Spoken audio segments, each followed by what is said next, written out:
Hey traders, Jason here from Lev Brothers. So in this video I'm going to talk about the January barometer, which essentially says as January goes, so goes the rest of the year. There's a lot of truth to it. Stats go back 75 years. There's pretty strong correlation between how the market does at the end of the year relative to how it does in January. A good start to the year does actually suggest a good year.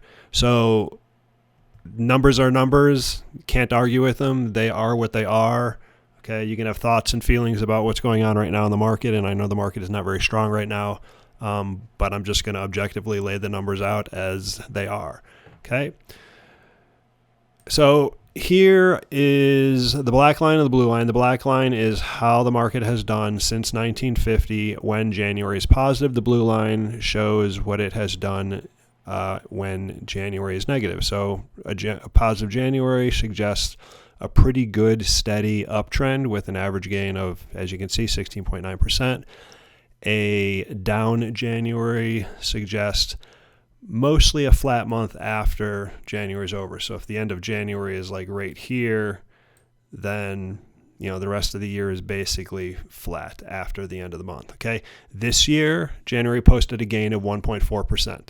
Okay, now obviously these curves, when you do a curve that's an average of many years, and in this case several decades, you're going to get a smooth curve. So there's going to be some aberrations, there's going to be some outliers, there's going to be some bigger or smaller wins and losses, but this is the average. A good January does suggest a good year, and a bad January suggests a down year, mostly flat off the from the end of January, beginning of February timeframe. So it is what it is. These 75 years worth of data.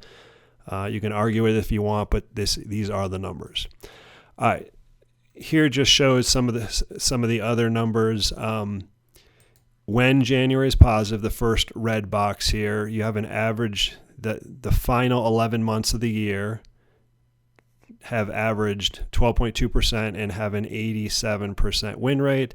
And when January is negative, you only have a 2.1% gain with an average win rate of 60%. So there's a big difference between 12.2%, 2.1%, like 87% win rate versus a 60% win rate. Okay, so again, this year January was up 1.4%, so puts us in the positive January category. This is just a graphic showing going back to 1950. All the when January is up, this is what happens the rest of the year, and you can see a lot of big black bars, only a handful of red bars, only 6 red bars since 1950. So when January is up, it's actually kind of rare to have a down year.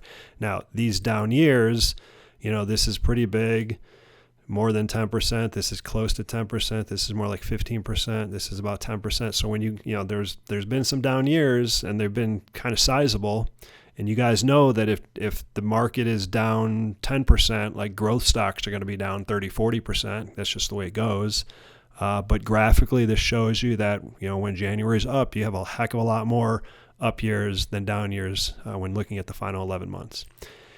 Here's the same data, just the numbers. Okay, so you can see lots of big green numbers. 20%, 38%, 24%, 32%, just a lot of big ones like, 21%, 17, almost 20, 17, 23. There's some big ones, but there's, the red ones can be sizable. So for the once in a while that you get a red year, that's minus 11, minus 16, minus 13.5.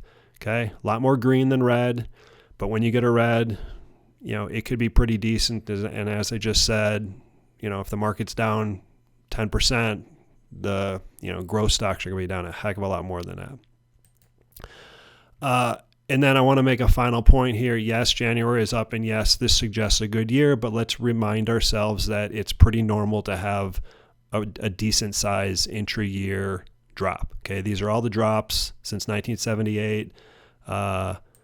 You can see like last year we had an 18% drop, 10% the year before that, 18% the year before that, 23% the year before that. I mean, these are 3 back-to-back really good years, and in all 3 years had, decent drops.